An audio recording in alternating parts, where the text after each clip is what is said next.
Hey guys, so it's another beautiful day here in North Alabama, and man, the sun's already shining and it is some kind of warm, and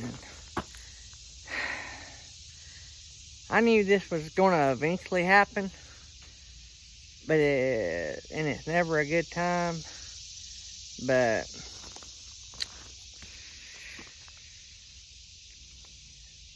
yeah, we failed something. Yeah, it's not good. We'll talk about it in a minute.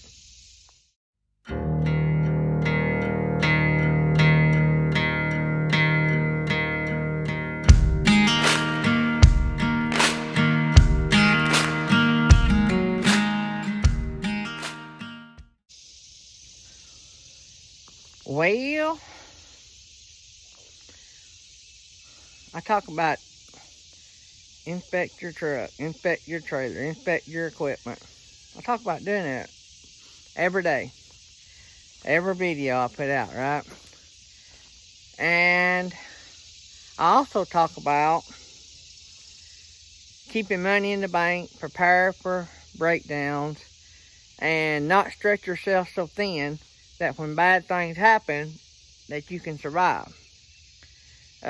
In the book, Profit First, he talks about how people that budget their money correctly, business owners that budget their money correctly, have are not as stressed, because when things happen, they don't stress out about it because they have money in the bank set aside just for that, and they have money in the bank set aside for downtime. Well, thank the Lord. So, I have been a little slow this week, and I hadn't had any loads. And so, yesterday, which was Wednesday, I get a call, and they not only need one load hauled, but they need 2 loads hauled. And which was a pretty good bit of money for me. My nose is itching. Anyway, which was a pretty good bit of money for me. And so I see if I can set you guys down right there. Don't fall. Anyway, so I come out to get ready to go do the loads. And as always, I pre-trip my truck. Something that you guys may not, or some of you guys may not be doing very often. If you're not doing it, this hopefully will be an eye-opener for you. So, I come out to inspect my truck, and I get in my truck, I crank it, I dial up my brake box. My truck's got a built-in brake box. And my brake box has been making a racket lately. Like, if you guys have had old school brake boxes, when you would mash the brakes, it'd make a little whining, not real loud, but a whining noise. Well, my built-in brake box was starting to make that noise, but on a louder. Anyway, I've been doing that 2 or 3 days, but all the brakes work, and it passed inspection every time I check it. Well, yesterday it didn't pass inspection. I get in there and I dial up the gain on my brake box. I reach and grab the levers. No brakes. No brakes at all. Not even engaging. You could see the counter up on the screen going down or up. Either way you done it, you could go down or up, and the counter would count it up and down. But when you pull the levers together, 0, nothing. So I came out and I just to make sure it was maybe the box and not the trailers had self unadjusted or something. I come out here and I pulled the breakaway cable to make sure I still had good brakes back here on the trailer. Or at least, I'm not a mechanic, but it pretty much, that was my thinking. So I pulled the breakaway cable, got in it, and it's locked down. It won't move. So I put the breakaway cable back in. By the way, you need to check that anyway on your inspections, the breakaway cables. But Anyway, and I know we don't always check or do everything, but that's something you need to check. So, and you need to check your brake box up there too. There's your battery box. Make sure it's green, because they do check those. But anyway, so I get back in the truck, nothing. So I call my brother-in-law. They run a diesel shop. That's all they do is work on trucks, Hotshot. They work on a lot of these Rams. And I called him, and he said, hey, he said, sounds like you got a ground or something. It could be a ground. Anyway, so I got a real heavy-duty set of jumper cables. So I took one of the leads, and I hooked one end to the frame of the truck and one end to the trailer. Get in, it worked. I'm like, rock on, it's just a ground. Well, I get back out of the truck and I go to organizing all the cables, because I'm thinking I'll get by and then I'll get down to my brother-in-law and them, and they can figure out how to make that work better. But at least that way I could get these 2 loads in. So I get out, I'm trying to arrange all the cables. I get back in, zero, nothing. I fool with it, nothing. Don't get anything. So I checked the fuses and stuff, and they're all good. And so I go to telling my brother-in-law that that's making a racket when it does work. He's like, yeah, it may be your box, the module in that box going bad. So I think, well, I'm just gonna, they told me they'd work me in and to bring it on down. So I get a mile down the road to it's a mile from my house to the stop sign down here at the highway. And by the time I get down there, everything's working like it should. Good, nothing wrong. So I called my brother-in-law and said, hey, I'm gonna go on and haul this in-town load and see how it does. So I go to head to haul the in-town load and don't even get out of my town, headed that way, and it quits again. So I carry it to my brother-in-law. They hook it up to a computer, and it said it's one of 2 things. It's either water or something in the plugs, or the plugs, something with the plugs. And I have 2 plugs, and they were both doing the same thing. And my auxiliary plug up here in the bed, that plug, is plugged into a harness. It's done right, in other words. I didn't do it, but whoever put it in done it right. And so it looks all factory. So anyway, so it wasn't the plugs. And when they heard it making a racket in that box, that's what they're thinking that it is. Well, so then I'm thinking, you know, how long am I going to be down? So how long is it going to take to get a box? Because he said if we had to, we could put one under the dash, old school. And that would work until we could get one. But thankfully, we called, and let me just say this, I'm not real happy about the way, I think I've told y'all before with Ram, I'm not happy with the way they treat, for the most part. Now, there's some awesome ones, but I've had very bad experience with Ram and their warranty, and Ram and their parts pricing. Tell you what happened, case in point, yesterday. We call a Ram dealership about ordering this module. Yeah, it'll be one day next week before we can get it, but we got one, $400. Chris said, well, let me talk to my customer and see, you know, my nephew. He said, let me talk to my customer and I'll get back with you if we want to order it. But it was going to be one day next week. And I put value on lost time too. So, I mean, I'm not looking at just what they say, but I want to prove a point here. That was a Ram dealer locally here. We have a lot of Ram dealers here locally. Anyway, when I say I live in a rural area, I'm within 20 miles of a Ram dealer, and then of the closest Ram dealer, and then about 30 miles to another one, and about 40 miles to another one. So I got about 3 pretty close. But anyway, the first place we called, they wanted $400 for that module. So we called the second place.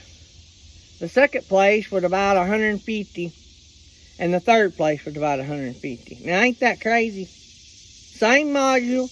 We run it off the VIN number, because they always ask you for the last 8 of the VIN number.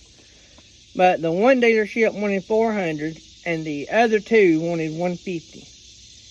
So, long story short, I got one coming. It'll be here. Today's Thursday. It happened Wednesday. Today's Thursday. Be here tomorrow, Friday. And so, basically, got to take the dash out around the stereo and stuff and get to it from there. Mine is mine's a 17. So, if you got the gear shifter, mine is right close to the edge, right under the stereo. Mine's a Laramie. It's got the big screen. So, down a couple levels there towards the bottom. So all that's got to come off the front. But anyway, so I have got the part coming. Hopefully it is just that module, because it was making a screaming racket. But all that to say this proves another point. I have already lost since I discovered my issue. I have lost about $1,000 in load, in one load, about $1,000 in a load already. Not counting if I get any calls today or tomorrow, because it's going to be lunch before they deliver it to his shop tomorrow. It was going to be late this afternoon before they got it anyway, and so it was going to run tomorrow either way you go. It's about 20 miles to the Christenham shop, so it was going to kill the day. So I'm done for the week unless they need a load hauled in the back of the truck, because unhooked from the trailer, I don't need the brake box, right? And occasionally I do get a load for just one pallet. So I brought it all back, but thank the Lord that I practiced what I preach to you guys. So not only did we have a repair fund, but we're way ahead on our payments and all of our bills, and we have money in the bank. I don't like not making money. I'm going to give you that. But it don't stress me out. It makes me ill when things happen and I don't get to make money. Not ill as in mad, fuming mad. But it is, I hate leaving money on the table, right? But I don't have to stress about it. There was a time in my life that, for one, I wouldn't have had the money to have made a repair, and two, I would have been distraught over losing the money because I would have needed it to pay my bills. And that would have caused me to make bad decisions. And so when you're in a financial crunch, you'll make bad decisions sometimes. So if I can just say this, always make decisions. And I forgot who told me this or taught me this, but somebody taught me this a long time ago. Always make your decisions based off what's right and wrong. Leave money out of it. Like, whatever's the right decision, make that decision and then figure the money out later. The right decision will always be the right decision. Now, that being said, there are times that you can do something cheaper versus buying maybe the best, but still making a repair. I could have went yesterday and got a brake box at a parts store, and I'd have been rolling today. But I got too nice of a truck, and I didn't want something else hanging under the dash, and it was going to be about the same money. It might have been even more to put the one under the dash because there weren't a plug under there. We couldn't find it. They may be somewhere. And I could have even borrowed a brake box. But really, honestly, the true and the best decision was suck it up, wait for the right part to come in, put it back together, and that means it's right, and you ain't going to be mad and aggravated every time you get in the truck and knock your shin off because you got that stupid brake box under there. So, but anyway, so got that part coming, should have that fixed. So, I want to thank you guys again for you guys buying from Mytee Products. So I get a report, and when you guys do, and it tickles me to death, and it makes them happy that they signed up with a little channel like ours. Talked to them today, got some more stuff I think coming. my direct contact's not with the company anymore. I mean, I do, my main direct contact is, but one of my contacts there is not with them anymore. And so I'm having to wait until my direct contact is there. So, but we're working on something that that'd be pretty cool. So, get to introduce y'all to something. And so, but I get to do that because you guys are buying your stuff through our channel. So, and that's how. And if you're new to the channel, Mytee Products, we've been teamed up with them for several months now. And so if you buy your products through them, we get a small cut. And if you buy $250 or more, you get $10 off right now. Well, you think $10 ain't much. Well, $10 is a meal at McDonald's. So I don't know how much longer it'll be a meal at McDonald's, but you know, it's still, it's something. And so, and it's about 1.5 gallons of fuel. So, every dime counts. So, but anyway, I just want to stop for a second. Thank you guys for that. We have been offered other opportunities, and you think, well, that's weird for a small channel. No, they have figured out. And I've been talking to some of them, and I asked them why, and why do you deal with small channels? And they said small channels, that the viewers, they watch a lot of the videos, and they are actually there. They're either new in the business, and the products is something that they need then. Like bigger channels, you have a lot of people, and they probably do sell a lot more stuff, but they said the small channels does produce money for them as well, and produce new customers. So I think what it is they like being with little channels. See, like us, we got 112 Hotshot videos, I think, out there. So ever since Mytee's been with us, even before, I used to brag about Mytee Products, even before we were teamed up with them. But for every video, that video will be out there from now on, talking about Mytee Products. So as long as they're in business, they're going to reap the benefits of that every time somebody watches it. So, but that's all because of you guys, and I know y'all don't hear all that mess, but anyway, so got another video, a couple more video ideas we're going to talk about here coming up before too long. Trying to keep it interesting. Somebody asked me about doing a video on weight distribution. If you guys know a good video on that, it is hard to come up. Like in our area, for instance, we don't have any scales here. Like you guys go by truck stop. I would go buy a set of scales on my run. I don't know, but no scales in this area.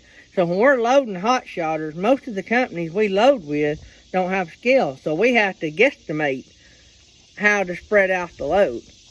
So my answer to that, and it was to the person that asked about it, and I hope maybe it helped them some. If your load is level, that's a pretty good indication that you're your weight's equally distributed. My trailer, I can add about 14,000 pounds, scale 14,000, because the trailer weighs about 9, and so to be under my GVWR, I can do about 14. I can do about 14. I can do about 3,000 or so on my truck. So, in a nutshell, this is how I do it. I don't overload my truck or trailers. I don't even get close to maxing out my trucks and trailers. I don't put, on a normal basis, I will not take loads more than 12,000 pounds. And you say, well, you wouldn't get many loads over the road. I did. When I was over the road, I done the same thing. When I was over the road, I had my big Tex, and I done 13 because it would haul about 900 pounds more than this one. This one only has 10,000 pound axles. And if y'all don't know, you can go back and look at my big Tex. There's videos up there, and there's even a video where I compare the two. But anyway, so I do about 12,000 pounds. But if for some reason I need to do about 15, some of that weight's going to distribute to the truck. So if that truck is sitting level all the way across, that's about as equally distributed as you're going to get.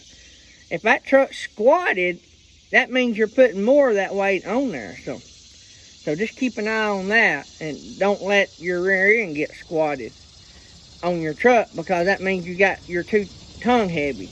Move some of that weight back a little bit. So that's my take on that. But if any of you guys know any good videos on that we can share with some of our viewers, I don't care to share another YouTube channel if it helps you guys out. But that's the way I was always taught to do it, and that's just the way I do it. I know that's not technical or scientific, but it's always worked for me. When I was over the road, that's how I did it. I never got an overload